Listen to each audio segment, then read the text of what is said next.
Okay, let's start with angle G. So it's alternate interior angle, right? Yeah, that's just like a 232 in last night's homework. Oh, yeah. Okay. Mitesh has a question. Your question, Mitesh? For last night's homework, I didn't get number 230. Who's the resource manager today? What? Whose job is it to call me in for a question? It's mine. Okay. Now what about Mitesh's question? Well, right now, Mitesh, we're working on number 237 in the lesson. So after we finish that, then we can go over that problem. All right. Okay, so back to angle G. Is that what Yeah. we're on?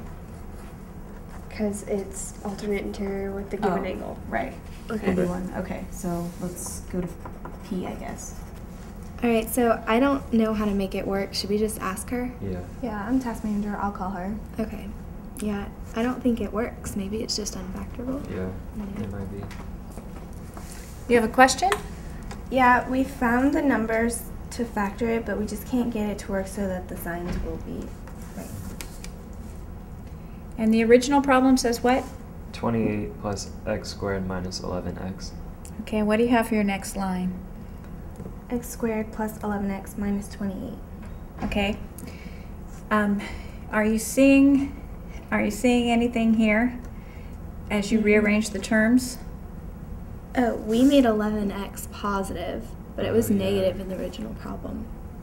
Uh-huh. So maybe if we rewrite it, x squared minus 11x plus 28, that works better. Yeah, that does work. For each system below, decide which strategy to use. That is, which method would be the most efficient, convenient, and accurate. The substitution method, the elimination method, or the equal values method. Do not solve the systems yet. Be prepared to justify your reasons for choosing one strategy over the others. So for A.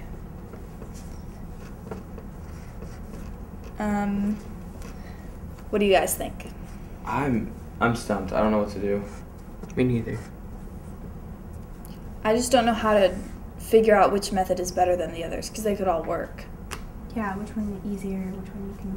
Yeah. Yeah. Should we ask her? Yeah.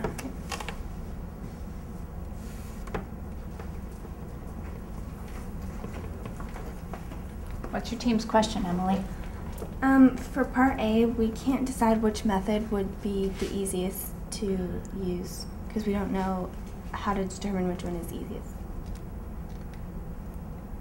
Okay. Do you have the problem written out? Yes. Okay, could you put your paper in the center so we can all look at the same paper? You guys are all right here? Okay. Mitesh, what do you notice about the first equation? What form is it in? It's x equals. So it's It's in x equals form. Yeah. Great. And what about the second equation, Jimmy? It's in standard form. Okay. Because the two forms aren't the same, that should be a hint for you on a method of solution that might be most efficient. Why don't you guys talk about that in a minute? So wait, should we put them all in the same format then? Can't we just use substitution since we're given what x equals? And we can't use equal values because they're not the same form. So, I think substitution. I think you're right. Yeah, because it takes you long to, or it wouldn't be efficient to put it in different forms and then subtract it from each other. So, Yeah. alright, I think substitution. Substitution would make sense.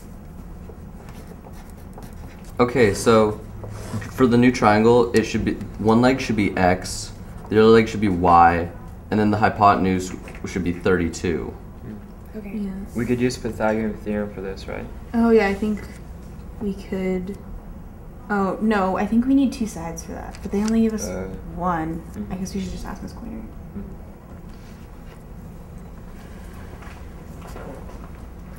Yes? We're confused about how to do this because they give us only one side, but we're trying to use the Pythagorean theorem and we need two sides to solve that.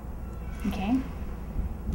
Mary, looks like you have a solution happening on your paper. Would you put your paper in the middle there? And Yeah, I decided to use proportion, and what I did is that I took the side on the smaller triangle and put it over the side, the hypotenuse of the smaller triangle, and put it over the hypotenuse of the larger triangle, and then I set it equal to the corresponding sides of the smaller and the shorter.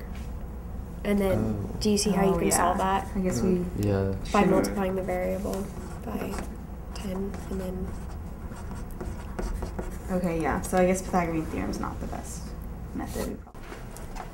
Okay, at this point I'm going to need to have a huddle. Every team has a question. Would you guys have your teams start the review preview while I meet the resource managers at the whiteboard? Jane, would you bring your book and paper? Yes. Great. What's the question?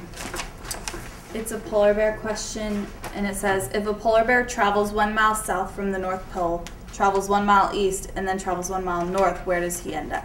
And your problem?